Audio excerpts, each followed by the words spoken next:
Perkenalkan, nama lengkap saya Maria Bulan Purnamasari Pau dari Fakultas Hukum Universitas Nusa-Nipah.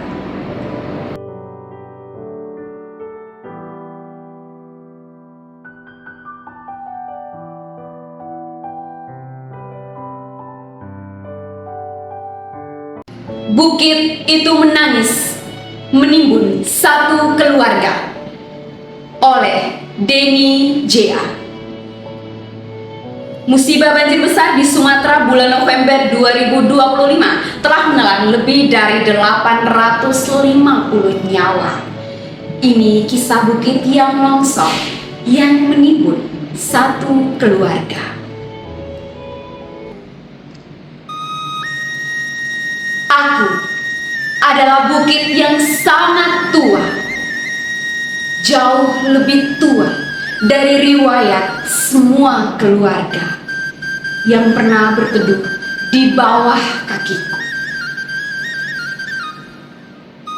Dulu hutan tumbuh di dadaku, menjadi untayan doa yang tidak pernah putus. Akar-akar panjang menahan, seperti tangan-tangan para leluhur yang menjaga dunia tetap seimbang. Warga desa memetik sedikit, menebang satu pohon, lalu dua pohon untuk kayu dapur, untuk membangun rumah kecil, untuk menghangatkan malam mereka. Aku tidak pernah marah. Aku tahu mereka menebang dengan hormat, seperti anak meminta kepada ibunya. Dengan suara pelan, mereka memotong, tapi juga menanam. Mereka mengambil, tapi juga merawat.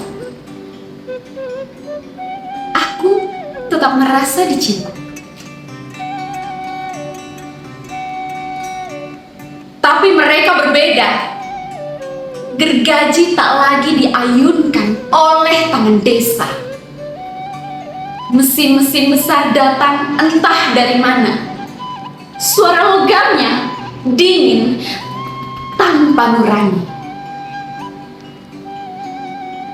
Perusahaan-perusahaan itu naik ke punggungku, menjadi pasukan yang lapar, menggunduli rambut hijauku, menelanjangiku sampai ke tulang.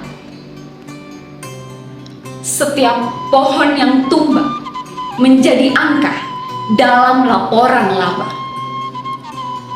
menjadi jembatan menuju regen mereka, bukan menuju kehidupan. Akar-akar penjagaku dicabut, bukan oleh orang yang merawatku, melainkan oleh mereka yang bahkan tak tahu nama desaku. Para pekerja berseragam mengiris tubuh seperti mengiris kue ulang tahun. Namun tak ada doa, tak ada permisi, tak ada terima kasih. Mereka datang untuk menumpuk uang, bukan untuk menumbuhkan hutan. Dan ketika setengah tubuhku botak dan kerontak, mereka pergi, meninggalkan aku berdiri sendirian di hadapan badai yang semakin ganas. Pada malam itu, hujan turun deras yang mengguncang langit. Ia mengetuk luka-luka lama yang tak sempat sembuh. Tanahku bergerak pelan. Aku sudah ringkih, seperti orang tua yang tak lagi pasti.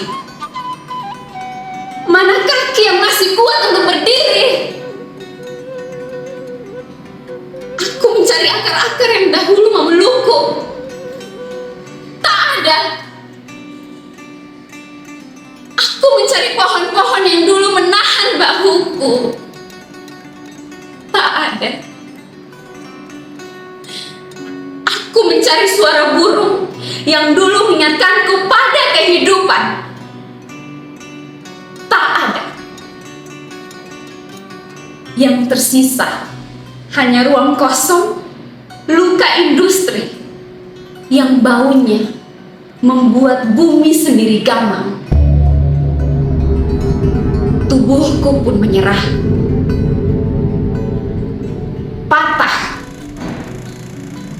runtuh, pecah. Bukan karena aku ingin, tapi karena aku tak lagi sanggup. Di bawah tubuhku, sebuah mobil putih kecil berhenti, hanya untuk istirahat. Di dalamnya, ada keluarga sedang menutup hari panjang dengan tawa kecil yang gadis itu sempat memungut daun berbentuk hati dari pohon terakhir yang masih tersisa. Aku melihatnya. Aku merasakan kehangatan kecil itu, seperti kenangan yang hampir punah. Aku ingin melindungi mereka. Seperti dulu, aku melindungi desa-desa kecil yang tumbuh bersama akar-akar hatiku. Tapi, ketika tubuhku mulai bergeser, aku tak lagi punya penyangga. Tanah kehilangan kesabarannya. Gravitasi menarik air mataku. Dalam satu hentakan yang membuat langit tercekat, aku menutup mereka dengan rasa bersalah yang tak terucapkan. 6 nama kembali ke sunyi, dan aku, bukit tua yang dahulu ramah, menjadi kuburan tanpa sengaja.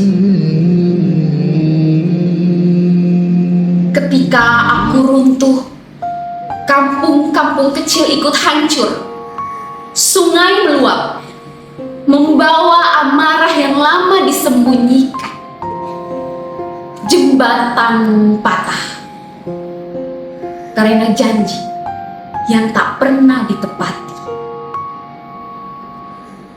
Rumah-rumah terbalik menjadi hidup yang dikocok oleh tangan raksasa.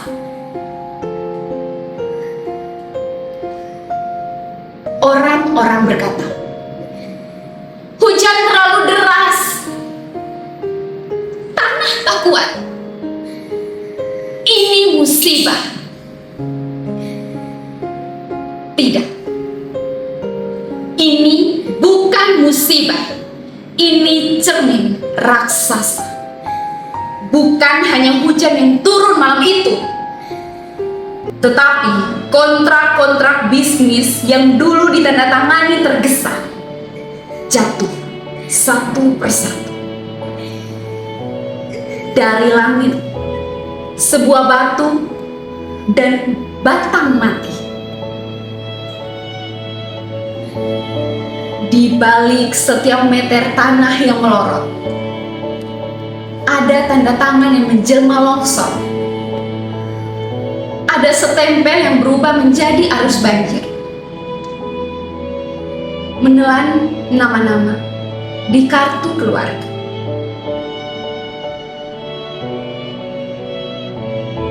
Kini aku terbalik, separuh hilang, separuh menjadi kubur. Namun yang paling hilang bukan lahanku, melainkan keyakinanku bahwa manusia masih mampu membedakan kebutuhan dari keserakahan. Warga desa menebangku dengan cinta, dengan hormat, dengan seimbang.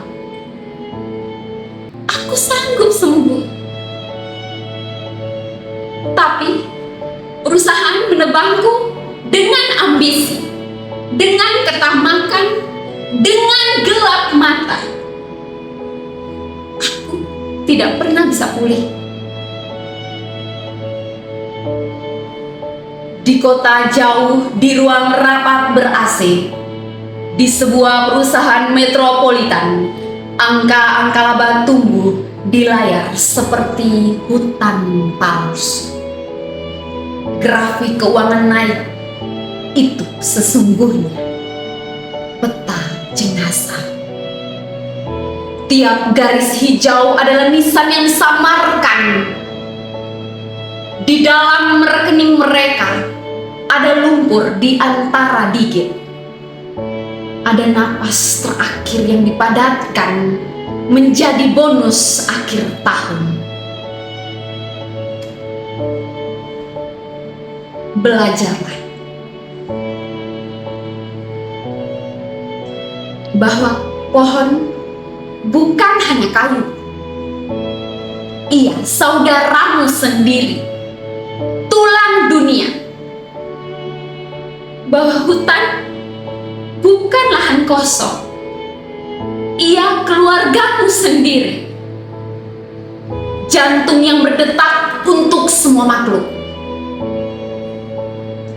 Jika manusia tak belajar, peta dunia pelan-pelan akan berubah warna. Hijau menjadi daftar duka, coklat menjadi arsip jenazah yang tak sempat dimakamkan.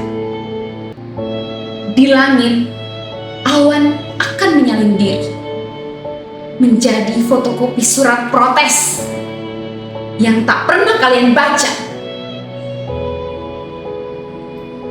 Turun sebagai hujan yang menghapus alamat rumah dari setiap kartu keluarga.